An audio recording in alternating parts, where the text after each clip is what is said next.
The newsletter lay on the conference table like a grenade with its pin pulled. My own face stared back at me beneath the glaring red headline. Policy violator. 30 pairs of eyes burned into my skin as Leona pushed it toward me, her manicured nail tapping the paper with theatrical precision. "Read it," she said. The conference room fell silent. Not even the usual hum of the ventilation system seemed to work. Everyone should understand what happens when standards are violated. My throat closed as I picked up the paper, the glossy stalk slippery between my trembling fingers. Nadia Burke, I began reading my own public execution, has endangered client relationships by abandoning established design principles and implementing untested methodologies without proper clearance. The words blurred. Someone coughed. I forced myself to continue. Until demonstrating proper adherence to company standards, Burke will be restricted to administrative duties. When I finished, Leona smiled, not with warmth but with satisfaction, like a predator who'd finally cornered its prey. "Questions, anyone?" she asked the room. Nobody spoke. Nobody looked at me. I'd become invisible in an instant, except as an object lesson. "Meeting adjourned," Leona announced. "Nadia, stay behind." As people filed out, some with awkward glances, others deliberately avoiding eye contact, I remained frozen, the newsletter still clutched in my hands. "Your desk has been relocated to the administrative pool," Leona said once we were alone. "Your access to design programs has been temporarily suspended. Your current projects have been reassigned. But the Terralite project, the client loved the prototype. They specifically asked for sustainability options." My voice sounded small, even to my own ears. Leona's eyes narrowed. "We don't experiment on million-dollar accounts. 20 years of industry practice exists for a reason. Your personal environmental crusade doesn't trump company standards." I wanted to argue that reducing packaging materials by 40% while improving durability wasn't a crusade. It was innovation. But my words died before reaching my lips. "You may go." Before I continue with what happened next, I want to ask you something. Have you ever had that moment where someone took something you poured your heart into and crushed it in front of you? That gut punch feeling of public humiliation? If you felt that too, tap the like button and subscribe to hear more stories about triumph over workplace injustice. Now, back to that awful day. My name is Nadia Burke, and until that morning, I'd been a rising star in product design, top of my class at design school, recruited immediately after graduation, promoted twice in 3 years. Colleagues came to me for fresh perspectives. Clients requested me by name. My workspace had been filled with sticky notes from team members. "Nadia, can you look at this? Need your creative eye. Help me think outside the box." Now I walk through a maze of cubicles to my new desk, a gray slab wedged between the supply closet and the printer station. My personal items had been packed in a cardboard box. My design tablet was missing. In its place sat an ancient desktop computer and a stack of data entry forms. Petty, calculated, humiliating. I wasn't fired. That would have been kinder. Instead, I was being made an example of. The newsletter ensured everyone knew my punishment. The Terralite project had been my breakthrough. A leading consumer goods company wanted to revamp their packaging to appeal to environmentally conscious customers. During preliminary research, I discovered we could radically redesign their containers to use less material while actually improving structural integrity. When I'd shown Leona my initial prototype 3 weeks earlier, she'd seemed impressed. "Interesting approach," she'd said, examining the honeycomb-inspired structure. "But we'll stick with the standard redesign plan. Clients want familiar with a green twist, not revolution." But during the client presentation, when Terralite's sustainability officer mentioned their struggle to find genuinely innovative packaging solutions, I took a chance. I pulled out my prototype from my portfolio case. I developed this alternative concept that reduces materials by 40% while improving crush resistance by 12%, I explained, passing the sample around. "It's completely recyclable and costs less to produce and ship." The clients leaned forward in their seats. Their sustainability officer tested the strength herself, trying to crush it between her hands. Their marketing director immediately started discussing how they could leverage this innovation in their advertising. Leona's smile never wavered during the meeting, but her eyes turned glacial. In the elevator afterward, she'd said only 5 words. "My office. First thing tomorrow." I'd known I was in trouble. I hadn't known I was about to become a cautionary tale. That first day in administrative exile, nobody spoke to me. I entered data into spreadsheets while overhearing snippets of conversation. She thinks sustainability matters more than 20 years of tradition, Leona told a group of designers by the coffee machine. Let her isolation be a lesson. I rode the subway home that evening, pressed against the door, despite the car being half empty. People sensed my shame like an odor. At least, that's how it felt. My apartment, a small one-bedroom with windows facing another building's brick wall, had once felt cozy. That night, it felt like another cage. But as I made tea with shaking hands, something inside me shifted. The prototype that had gotten me banished sat on my kitchen counter. I touched its honeycomb structure, admiring how something so light could be so strong. They're wrong, I whispered to my empty apartment. I cleared my dining table and turned it into a workstation. I pulled out my personal laptop and the design software I'd purchased for freelance projects. I had the base design. Now I would perfect it. For 2 weeks, I lived a double life. By day, I was administrative Nadia, quietly entering data, taking lunch alone, enduring the whispers. By night, I was still designer Nadia, testing variations of my concept with materials purchased from craft stores. I tracked everything: stress tests, material costs, environmental impact across production, shipping, and disposal. I photographed each iteration, noting improvements and failures. On day 15 of my punishment, I uploaded my complete research and design portfolio to the Sustainable Design Competition. I submitted under my own name, with no company affiliation. It was midnight when I hit send, and then sat staring at the confirmation screen, wondering if I'd just wasted $300 on the entry fee. 2 days later, I was sorting mail in the administrative pool when Tori, a junior designer I'd once mentored, approached cautiously. "Terralight is requesting you," she whispered, glancing around to ensure we weren't overheard. I nearly dropped the envelopes. "What?" "Their sustainability officer keeps asking for Nadia's concept. Leona told them you're on extended leave. They're getting impatient." She hesitated. "They really loved your design." That night, I cried for the first time since my public shaming. Not because I was sad, but because someone still believed in my work. It wasn't much, but it was something. The next morning, an unexpected email arrived in my personal account. The subject line read, "International Design Innovation Awards, Nomination Notice." I had to read it 3 times before I understood. My sustainable packaging design had been nominated in the Revolutionary Approach category. The committee wanted me to attend the ceremony in 2 weeks. My hands trembled so badly, I knocked over my coffee mug, sending brown liquid cascading across my administrative desk. As I mopped it up, Leona walked by. "Try to show some competence, Nadia," she said without stopping. Even in simple tasks. I watched her walk away, her confidence wrapped around her like expensive perfume. She had no idea what had just landed in my inbox. No one did. That same day, I requested a personal day for medical reasons on the date of the ceremony. My request was approved without question. No one cared where administrative Nadia went. I couldn't afford much, but I visited a thrift shop and found a simple black dress that looked almost designer.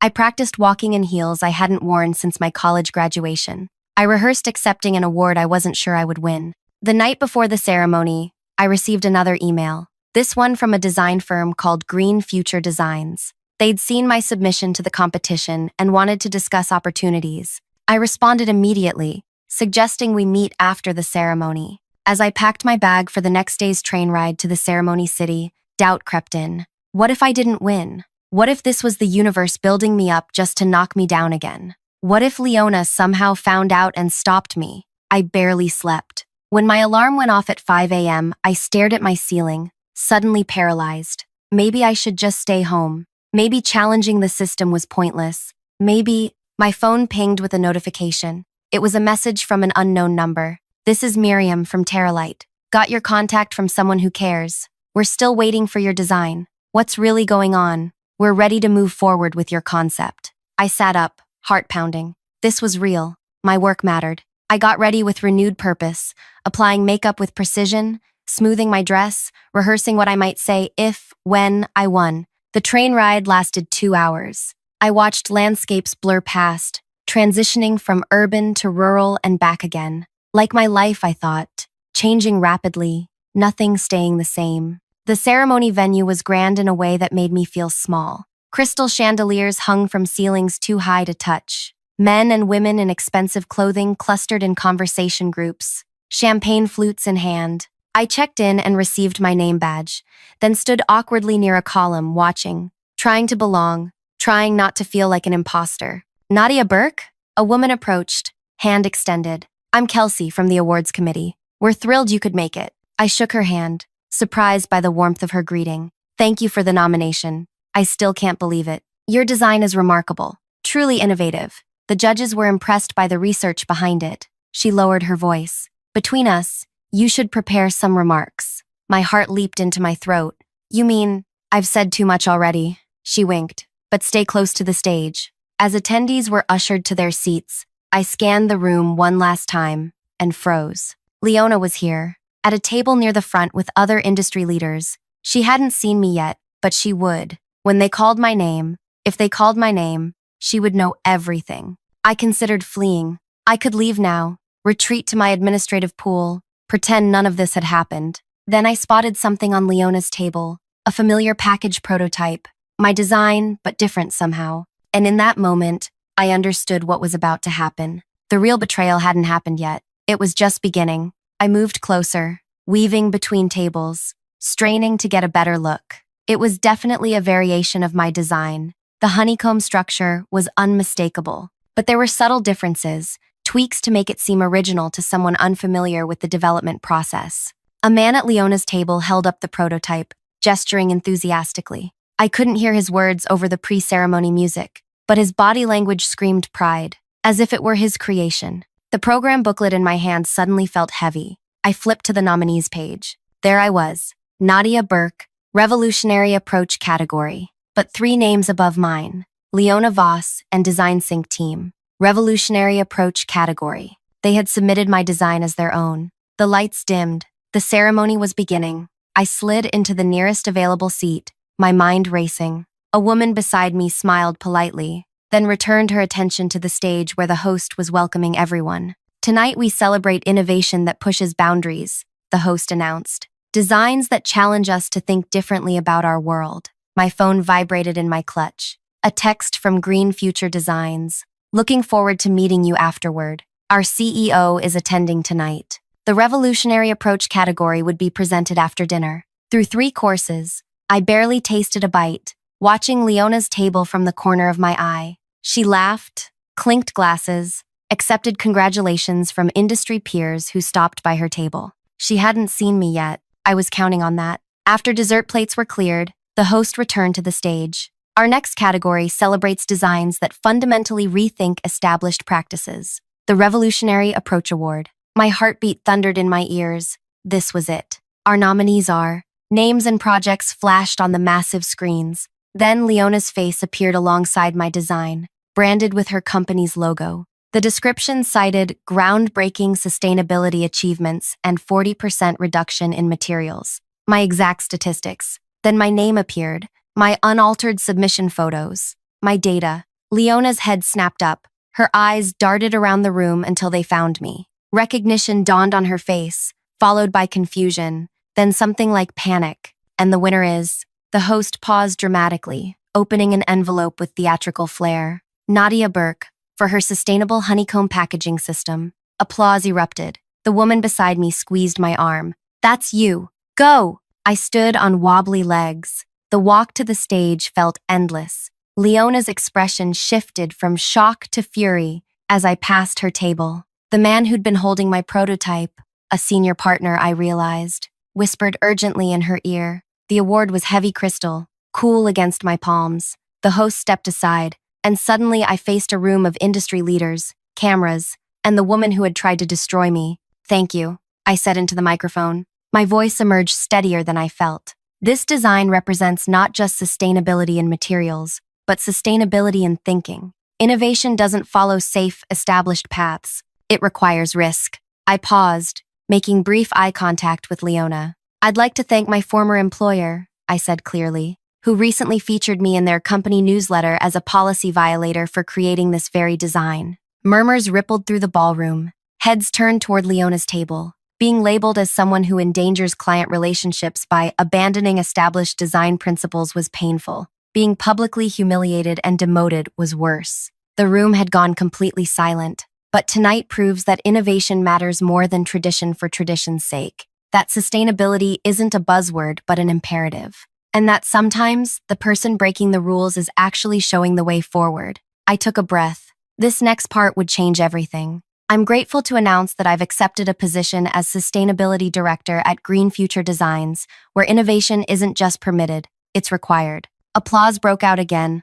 louder this time. At a table near the back, a woman stood, raising her glass toward me, the CEO of Green Future Designs. Finally, I concluded, I want to acknowledge Terralite, whose sustainability team recognized the potential in this design from the beginning. Their commitment to genuine environmental progress made this possible. As I left the stage, clutching my award, cameras flashed. A reporter approached, microphone extended. Nadia, can you elaborate on your former employer's response to your design? Before I could answer, Leona appeared at my elbow, her smile tight and artificial. There seems to be a misunderstanding, she said smoothly. Nadia was working on our team's project. We've always supported sustainable initiatives. The reporter looked between us. Then why was she labeled a policy violator in your newsletter? Leona's smile faltered. Internal communications can sometimes oversimplify complex situations. We're tremendously proud of Nadia's contribution to our team's concept.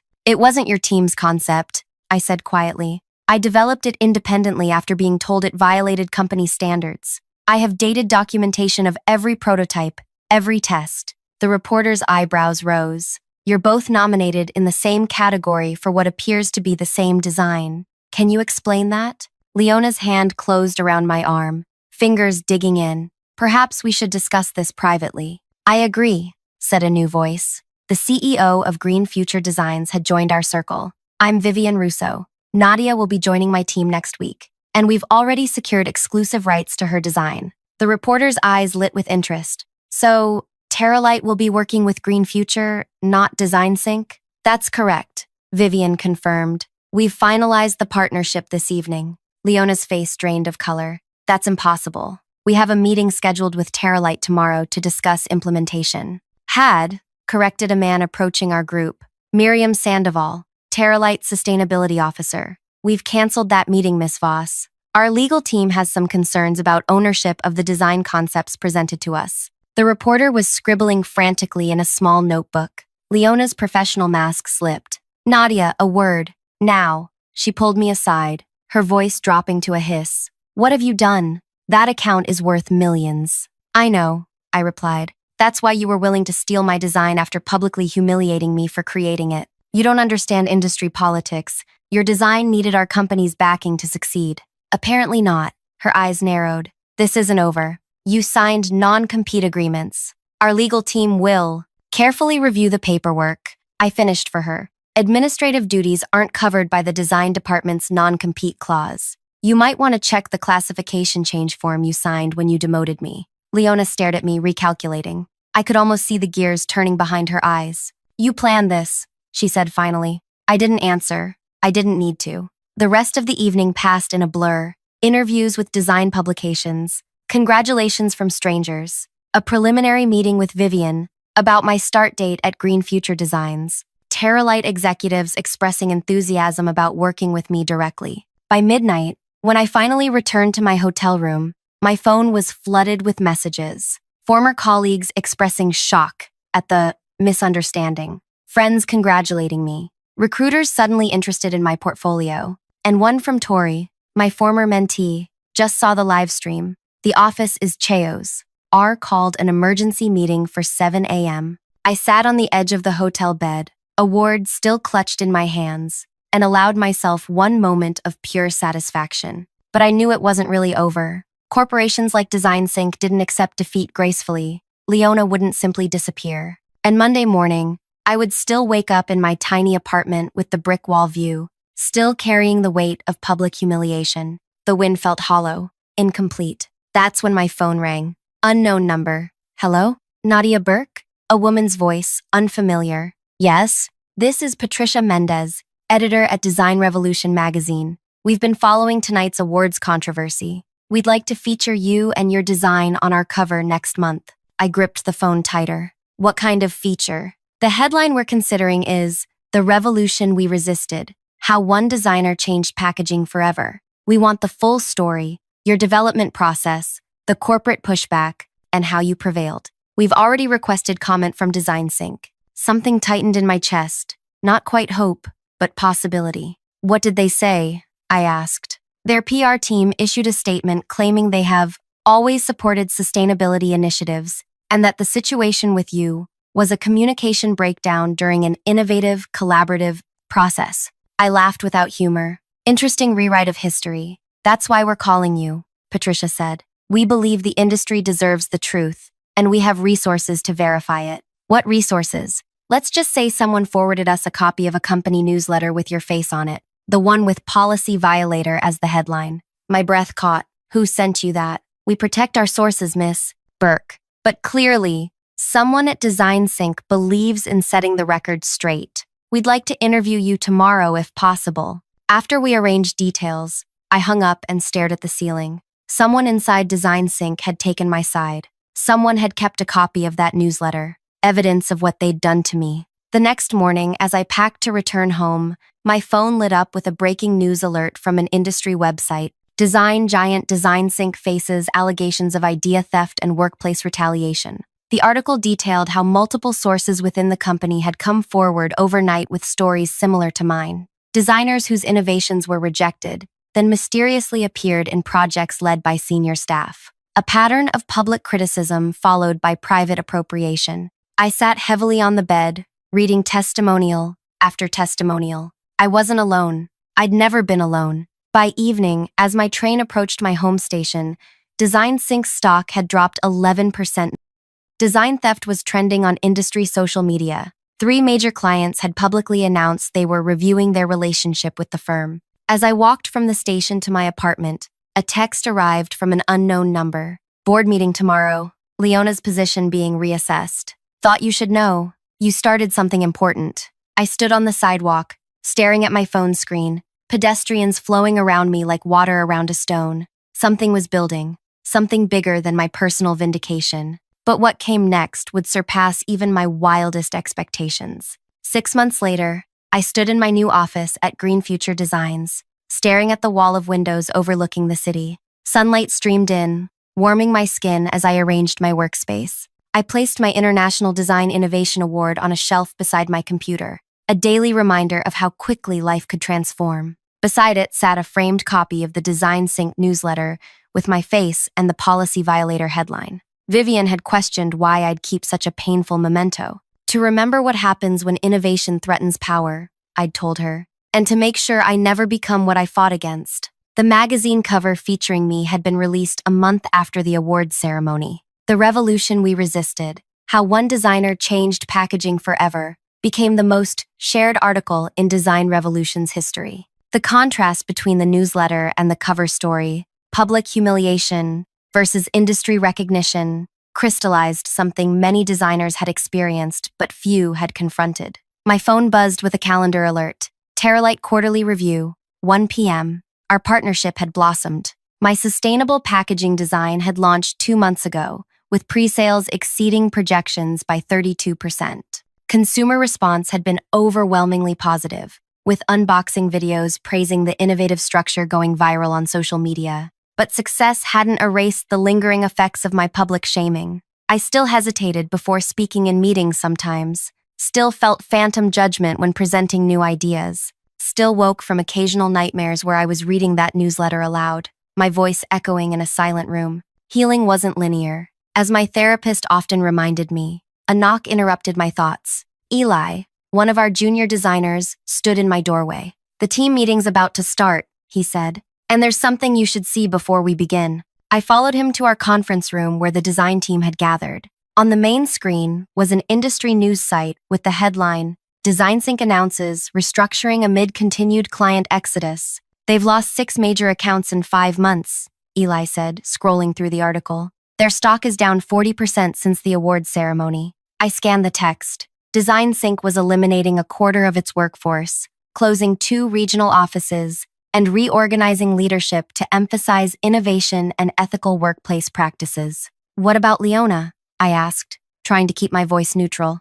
Eli clicked another link. Officially, she's taken a leave of absence to pursue personal projects. Unofficially, he lowered his voice. Industry gossip says she's been pushed out but given a face-saving exit. My feelings were complicated. I hadn't wanted the company to collapse or people to lose jobs. I'd only wanted accountability and for my work to be recognized. "There's more," said Renata, another designer. Design Sync just announced their new Ethical Innovation Initiative. The press release mentions establishing clear attribution protocols and protection for individual contributors. The irony wasn't lost on anyone in the room. Design Sync was adopting policies that would have prevented my situation, policies they'd implemented only after public humiliation of their own. "They're scrambling," Vivian said, entering the conference room. "But the damage to their reputation is done. 3 client presentations this week specifically requested we highlight our ethics policies before talking design." The meeting proceeded, focusing on our upcoming projects. I presented updates on the Terralite partnership and introduced a new sustainability metric I'd developed for evaluating all our packaging designs. The team was engaged, asking questions, building on each other's ideas, the collaborative environment I'd always wanted. Afterward, Vivian asked me to stay behind. "I received an interesting call this morning," she said once we were alone. "Arlo West, Design Sync's new interim creative director." My stomach tightened. What did he want? "To arrange a meeting. With you specifically." She studied my face. "You don't have to take it. I told him I'd ask if you were interested." "What's the meeting about?" He wouldn't say exactly. "Something about rectifying past situations and learning from mistakes." She raised an eyebrow. "Your choice, Nadia. No pressure either way." I considered declining. I'd moved on. My career was thriving. Design Sync was part of my past. Yet curiosity nagged at me. "I'll meet him," I decided, "but not at their offices." I suggested neutral ground, Vivian said. "The Art Gallery Cafe downtown, next Tuesday at 10. I can come with you if you'd like." "No," I said slowly. "I think I need to do this myself." The weekend passed with nervous anticipation. I rehearsed what I might say, imagined various scenarios. Would they offer apologies? Compensation? Try to recruit me back? None seemed likely. Tuesday arrived crisp and clear. I dressed carefully,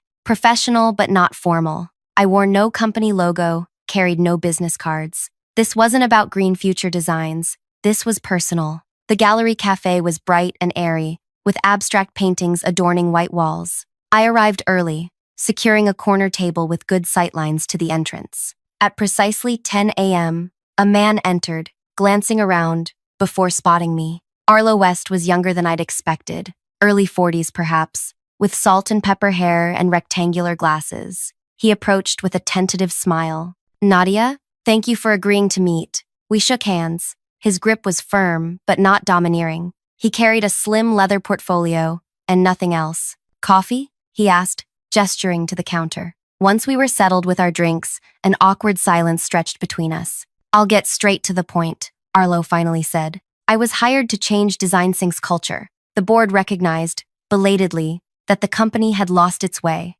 That starts with acknowledging past wrongs. He opened his portfolio and removed a formal letter with the Design Sync letterhead. "This is an official apology from the company for your treatment. It acknowledges that your design was innovative, that company leadership responded inappropriately, and that your public humiliation was unacceptable." He slid it across the table. "It's been signed by the CEO and the entire board." I scanned the document, my fingers trembling slightly. The words were there in black and white. "We deeply regret the mistreatment of Nadia Burke and acknowledge the valuable innovation that was inappropriately rejected. There's also this," Arlo continued, removing a second document. "A settlement offer, financial compensation for emotional distress, and lost career advancement opportunities. The amount is negotiable." I glanced at the figure. It was substantial, enough to pay off my student loans and put a down payment on a decent apartment. "Why now?" I asked, looking up from the papers. "It's been 6 months."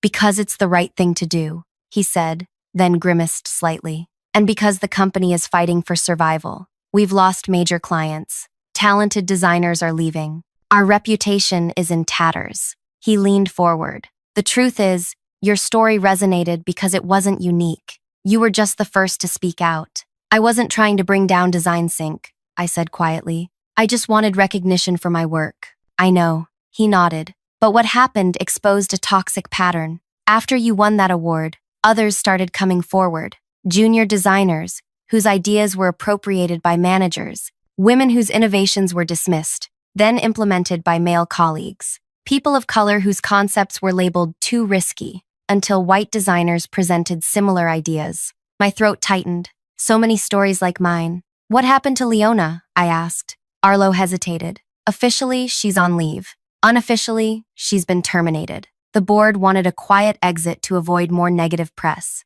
But there's something you should know. He pulled out his phone, tapped the screen a few times, then passed it to me. It was an email thread, from Leona to several senior partners, dated 2 days before the company newsletter with my face had been published. I've determined the sustainable packaging concept has significant market potential, she'd written. While Burke developed the initial prototype without authorization, I recommend we refine and implement the design ourselves. We'll need to discourage her from pursuing independent recognition. I suggest making an example of her to establish clear ownership of the concept. Another partner had replied, risky, if she can prove she developed it.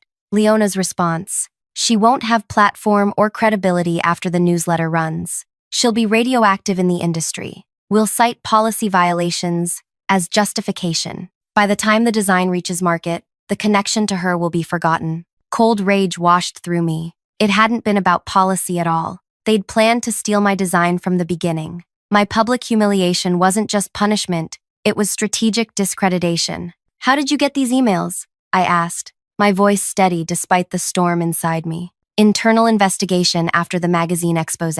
We found, he paused, a pattern of similar behavior. The board was horrified. There are ongoing reviews of other potentially misattributed designs. I handed back his phone. Does Leona know you're showing me this? No, and she doesn't know about this meeting. The board authorized me to reach out to you directly. He gestured to the documents. Take time to consider the offer. Have your lawyer review it. I don't need time, I said. I want one additional condition, which is public acknowledgement. Not just a private apology, but a statement on your website and in industry publications that clearly states DesignSync wrongfully punished me for innovation, attempted to appropriate my design, and now recognizes me as its creator. Arlo didn't seem surprised. The board suspected you might ask for that. They've authorized me to agree to reasonable public statements. And one more thing, I added. I want that newsletter removed from your archives and replaced with a correction acknowledging the truth. That's reasonable. He nodded. I'll have legal draft language for your approval. We finalized the details. As we stood to leave, Arlo extended his hand again. For what it's worth, I believe DesignSync lost its greatest asset when they pushed you out. Your design is transforming the industry. Every client wants sustainable packaging now. I accepted his handshake. Sometimes innovation requires breaking rules. That's something I'll never apologize for. Walking back to Green Future Designs, I felt lighter than I had in months. Not because of the settlement, but because the truth had finally been acknowledged. My vindication wasn't just personal anymore. It had rippled outward, creating space for others to speak their truths. 3 weeks later, DesignSync published their public statement. Industry publications carried the story. Design giant acknowledges wrongdoing. Honors Nadia Burke as true creator of revolutionary packaging design. The newsletter that had once branded me a policy violator was replaced with a formal correction and apology. My inbox flooded with messages from designers worldwide sharing similar experiences.